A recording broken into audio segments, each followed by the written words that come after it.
ನೋವಾಗುತ್ತೆ ಸರ್ ನಮಗೆ. ನಮ್ಮ ಭೂಮಿ ಕಿತ್ಕೊಂಡಾಗ ನಮ್ಮ ಮಕ್ಳುಗಳು ನಮ್ಗೆ ಇವತ್ತು ಆಸ್ತಿ ಐತೆ ಅಂದರೆ ನಮ್ಮ ಮಕ್ಳು ಒಂದು ಗೌರವ ಕೊಡ್ತಾರೆ. ನಮ್ಮ ಅಪ್ಪ ಅಮ್ಮನ ಹೆಸರು ಒಂದು ಇಷ್ಟಾದ್ರು ಆಸ್ತಿ ಇದೆ, ಅವ್ರನ್ನ ಚೆನ್ನಾಗಿ ನೋಡ್ಕೊಂಡ್ರೆ ಆ ಆಸ್ತಿ ನಮಗೇನಾದ್ರು ಮುಂದೆ ನಮ್ಮ ಮಕ್ಳಿಗೆ ಅನುಕೂಲ ಆಗುತ್ತೆ ಅನ್ನೋದು ರೀತಿ ಚೆನ್ನಾಗಿ ನೋಡ್ಕೋತಾರೆ. ಈಗ ಆ ಆಸ್ತಿ ಕಳ್ಕೊಂಡಂಥ ಕಾಲಕ್ಕೆ ನಮಗೆ ಮಕ್ಳುಗಳು ಈ ನೋಡ್ತಾರೆ. ದುಡ್ಡು ಇವತ್ತಿರುತ್ತೆ, ನಾಳೆ ಹೋಗುತ್ತೆ ಸರ್. ಅದು ದುಡ್ಡು ತೊಗೊಂಡು ನಾವೇನು ಮಾಡೋಣ ಸರ್? ಆಸ್ತಿ ತೊಗೊಳಕ್ಕಾಗತ್ತಾ ಸರ್? ನಾವು ಅರ್ಧ ಎಕರೆ, 1 ಎಕರೆ, 3/4 ಎಕರೆ ಆಸ್ತಿ ತೊಗೊಳಕ್ಕಾಗತ್ತಾ ಸರ್? ಅವ್ರು 1 ಕೋಟಿ ಕೊಡ್ತಾರೆ ಸರ್. 1 ಕೋಟಿ ಇರುತ್ತಾ ಸರ್ ನಮ್ಮ ಹತ್ರ? ಅದು ಇರ್ತಾ? ಮಕ್ಳು ಒಂದು ಕಾರ್ ಕೊಡಿಸುತ್ತಾರೆ, ಒಂದು ಒಡವೆ ಕೊಡಿಸುತ್ತಾರೆ, ಅದನ್ನ ಕೊಡಿಸ್ಬಿಟ್ಟಾಗ ಮುಗ್ದೋಗ್ತದೆ. ನಮಗೆ ಅಂತ ಏನು ಸರ್ ಇದೆ?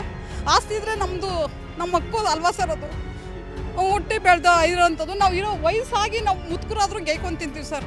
ಅಂತಾಗ ನನ್ನ ಮಕ್ಳು ಕೊಡ್ತೀವಿ, ನನ್ನ ಮಕ್ಕಳು ನನ್ನ ಮೊಮ್ಮಕ್ಳುಗಳು ಕೊಟ್ಬಿಟ್ಟು ಹೋಗ್ಬೇಕು ಅಲ್ವಾ ಸರ್?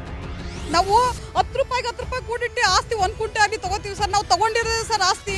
ನಮ್ಮ ಮಾವ ಸಂಪಾದನೆ ಮಾಡಿ ಸ್ವಲ್ಪ ಇದ್ರೂ ನಾವು ರೂಪಾಯಿ ಬೆಂಗಳೂರು ಪೇಟೆಯಲ್ಲಿ ವ್ಯಾಪಾರ ಮಾಡಿ, ಬೀದಿ ಬದಿ ವ್ಯಾಪಾರ ಮಾಡಿ, ಕೂಲಿ ಮಾಡಿ, ನಾಲಿ ಮಾಡಿ ನಾವು ಇನ್ನೂ ಅದ್ರ ಜೊತೆ ಸೇರಿಸ್ಬಿಟ್ಟು ಆಸ್ತಿ ತೊಗೊಂಡಿದ್ದೀವಿ ಸರ್. ಆ ಆಸ್ತಿ ಕೊಟ್ಬಿಟ್ಟು ನಾವೇನು ಸರ್ ಇರಬೇಕು ಹೇಳಿ? ಏನಿಗಿರಬೇಕು ನಾವು?